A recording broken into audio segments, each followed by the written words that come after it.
हमारा देश धीरे धीरे एक डिक्टेटरशिप की तरफ जा रहा है। सब मुझे पूछते हैं जब भी मिलते हैं तो कि आपको लगता है कि आपको गुजरात में न्याय मिल जाएगा? एक संजीव भट्ट को अरेस्ट करोगे तो 1 लाख संजीव भट्ट खड़े हो जाएंगे। आज तक मैं बेल के लिए घूम रही हूँ, sessions court, high court, supreme court, bail नहीं मिल रहा। 2002 गुजरात में बहुत गंदे दंगे हुए थे, हजारों लोग मारे गए, हजारों औरतों के रेप हुए। इससे पूरा देश हिल गया है, हमारी पूरी संस्थाएं हिल गई है, फिर चाहे वो जुडिशरी हो, पुलिस डिपार्टमेंट हो, administrative department, election commission, CBI, जो भी हो, सभी ये बेस पे आजकल नाचने लगे हैं। मेरा आधा घर तोड़ दिया गया जिसमें मैं 23 साल से जी रही हूँ, कहते हुए कि ये इलीगल है। अगर मेरे हस्बैंड ने उस वक्त कह दिया होता कि मैं भूल गया, याद नहीं क्या हुआ 2002 में, तो हम शायद आज वेनिस में वैकेशन करते होंगे। मैं श्वेता संजीव भट्ट, ये नाम मैं हमेशा बहुत गर्व से लेती हूँ। मेरे हस्बैंड एक आईपीएस ऑफिसर हैं।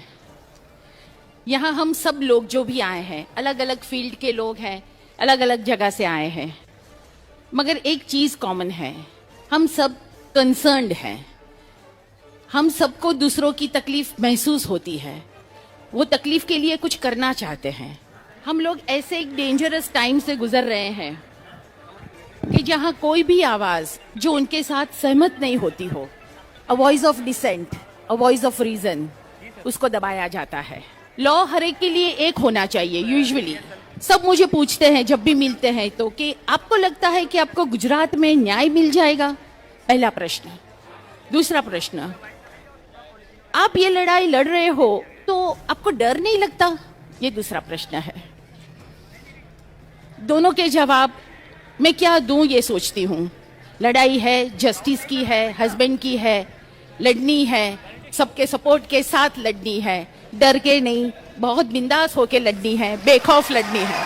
हमारा देश धीरे धीरे एक डिक्टेटरशिप की तरफ जा रहा है और हाइट ये है, सैड बात ये है कि हम सबको पता भी नहीं है कि हम इस दौर से गुजर रहे हैं और ऐसा होने वाला है। सब गुम हैं, फोन्स यूज कर रहे हैं, इंटरनेट यूज कर रहे हैं, मूवीज जा रहे हैं, क्योंकि हमें ये नहीं छूता। ऐसा मत सोचिए, जो चीज आज दूसरों के लिए प्रॉब्लम है वो आप लोगों के साथ कभी भी हो सकती है। सो इकट्ठे रहिए, साथ रहिए, हर एक चीज को डिटेल में समझने की कोशिश कीजिए। आप यूथ हैं, सब कहते हैं कि आप फ्यूचर हैं इंडिया का। मैं कहती हूँ कि आप प्रेजेंट भी है इस दुनिया का। तो आपके कंधों पे बहुत ज्यादा जिम्मेदारी है सिस्टमैटिकली, बहुत सही तरीके से silence the brave voices of reason and decent.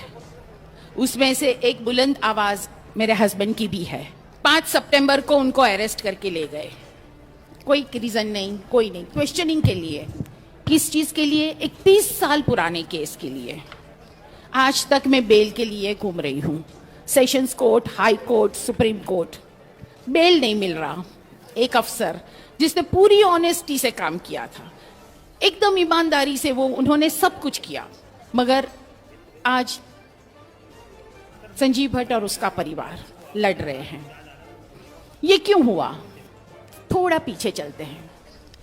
2002 Gujarat में बहुत गंदे दंगे हुए थे, हजारों लोग मारे गए, हजारों औरतों के रेप हुए, बच्चों को आग में झोल दिया गया, काफी लोग बेघर हो गए, बहुत बुरा माहौल था, महीनों तक ये चला।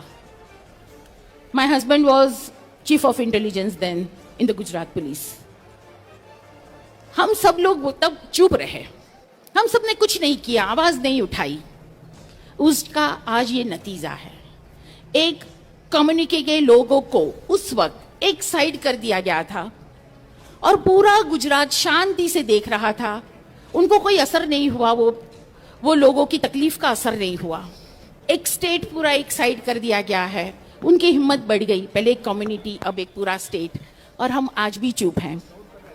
वो लोग बहादुर होते जा रहे हैं, पावरफुल होते जा रहे हैं, नीडर होते जा रहे हैं, और हम खुद से प्रश्न कीजिएगा, जवाब अच्छा नहीं आएगा, और अगर अच्छा ना आए तो प्लीज कुछ कीजिएगा। 2011 में एसआईटी कॉन्स्टिट्यूट की गई, नानावती मेहता कमीशन फॉर्म किया गया। मेरे हस्बैंड उस वक्त इंटेलिजेंस ऑफिसर के बेस पे डिपोज करने गए उधर, और 2002 में जो हुआ, जैसा हुआ, वो सच कहा। उन्होंने ये भी कहा कि नरेंद्र मोदी जी की सरकार इसमें किस तरह से, आइदर बाय डिजाइन और बाय फेलियर और व्हाटएवर, मगर किस तरह ये पूरा माहौल बना, किस तरह ये दंगे हुए, किस तरह इसको कंट्रोल नहीं कर पाए, किस तरह इतने बेगुनाह लोगों की हत्याएं हुई, जान गई। सुबह 11 बजे उन्होंने डिपोज किया, शाम के 5 बजे से उनके सभी केसेस खोल दिए गए। अब एक पुलिस ऑफिसर होता है, वो रेड्स भी करते हैं, गिरफ्तार भी करते हैं, राइट्स भी कंट्रोल करते हैं, काफी कुछ चीजें वो तो उनका काम है। अगर वो हर एक चीज का, कोई भी बंदा बाहर निकल के कहे कि मुझे पुलिस ने चांटा मारा, मैं केस करूंगा, मुझे ये राइट में पकड़ा गया, मैं केस करूंगा, और सरकार उसको सपोर्ट करे, ये बात हो गई।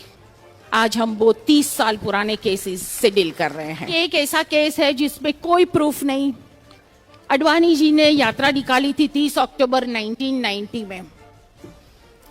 उस वक्त मुलायम सिंह ने शायद उनको डिटेन किया था और लालू जी ने गिरफ्तार किया था, if I am not mistaken. और उस वक्त उन्होंने भारत बंद का ऐलान कर दिया। सभी जगह दंगे हुए, riots were there in the entire country almost. और मेरे हस्बैंड की पहली पोस्टिंग थे, कुछ 24 साल के हुए होंगे वो तब, हार्डली। उन्होंने ना ये किसी राइटियर्स को गिरफ्तार किया है, ना किसी को इंटरोगेट किया है, ना ही किसी की कस्टडी उनके पास थी। उनका तो वो ज्यूरिसडिक्शन भी नहीं था। उनको वहां स्पेशल ड्यूटी में खाली ऑब्जर्वेशन के लिए भेजा गया था। मगर आज 30 साल के बाद जब इन लोगों को संजीव भट्ट चुभने लगे, ये उनका जो डिपोजिशन था, उनकी जो एफिडेविट थी, जिनमें उन्होंने माइनॉरिटीज की साइड ली थी, वो चुभने लगी, तब उनको परेशान करना शुरू कर दिया। उनके सामने काफी केसेस लगाए गए, हमारी सिक्योरिटी बिल्कुल घर से निकाल दी गई, मेरा आधा घर तोड़ दिया गया, जिसमें मैं 23 साल से जी रही हूं, कहते हुए कि ये इल्लीगल है, पुरखों का घर है, मगर फिर भी इल्लीगल है, तोड़ दिया गया। संजीव भट्ट को अरेस्ट कर दिया गया, उनको डिसमिस कर दिया गया, मुझे एक्सीडेंट करवाया। ये उनकी एक टिपिकल मॉडस ऑपरेंडी है। If you are with us then it's good, if you are not with us you are against us, that's it. ये वही केसेस हैं जिसमें सीआईडी क्राइम ने पूरा क्लीन चिट दे दिया था। ये वही केसेस हैं जो सुप्रीम कोर्ट ने स्टे कर दिए थे, जिसमें कुछ भी नहीं था, मगर आज स्टे किया हुआ केस फिर से रीओपन कर रहे हैं और परेशान कर रहे हैं। मैं हर जगह जाती हूं, लोगों से सपोर्ट की उम्मीद करती हूं। आज भी यहां आई हूं, मुझे पता है आप सब हमारे साथ हैं, आप सब संजीव भट्ट के साथ हैं, मगर सिर्फ साथ होने से या वी सपोर्ट संजीव भट्ट कहने से कुछ नहीं होने वाला। जैसे कन्नन साहब ने कहा कि खुद के लिए, अपने फंडामेंटल राइट्स के लिए, सिविल लिबर्टीज के लिए, खुद की प्राइड के लिए, खुद की सेफ्टी के लिए, खुद की राइट ऑफ प्राइवेसी के लिए अगर हम कुछ भी करते हैं तो वो जायज है। पुलिस ऑफिसर ड्यूटी करता है और देखता है कि कोई लड़की का रेप हो रहा है, तो वो उस वक्त उसको पूछता नहीं है कि तू कौन सी ज्ञाति से है, अगर तू फलां ज्ञाति से है तो रेप होने देते हैं, अगर नहीं है तो छोड़ देते हैं। ये काम नहीं है उनका।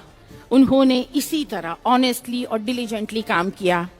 मगर पहले जो चीजें कि ऑनेस्टी, इंटीग्रिटी, ड्यूटी, चापलूसी नहीं करना, ये सब क्वालिफिकेशंस गिने जाते थे to be a good officer. आजकल शायद ऐसा नहीं है। अगर मेरे हस्बैंड ने उस वक्त कह दिया होता कि मैं भूल गया, याद नहीं क्या हुआ 2002 में, तो हम शायद आज वेनिस में वैकेशन करते होंगे। पुलिस ऑफिसर, मेरे हस्बैंड कहते हैं कि is the first line of defence. कभी भी कोई भी जगह तकलीफ होती है तो पहले टच में ऑफिसर आते हैं, पुलिस वाले आते हैं। अगर वो अपनी ड्यूटी सही तरीके से नहीं करेंगे तो ये देश कैसे चलेगा? हर एक society they make their officers. आप सबका दोष है इसमें, हम सबका दोष है इसमें। हम सब चुप बैठते हैं। जब एक ऑफिसर के साथ कुछ होता है हम कुछ करते नहीं हैं, तो दूसरे अफसर भी यही देखते हैं कि हाँ चलो देखो, कुछ बोलना नहीं है, चुपचाप रहना है, चापलूसी करनी है, वरना हमें प्रॉब्लम हो जाएगी।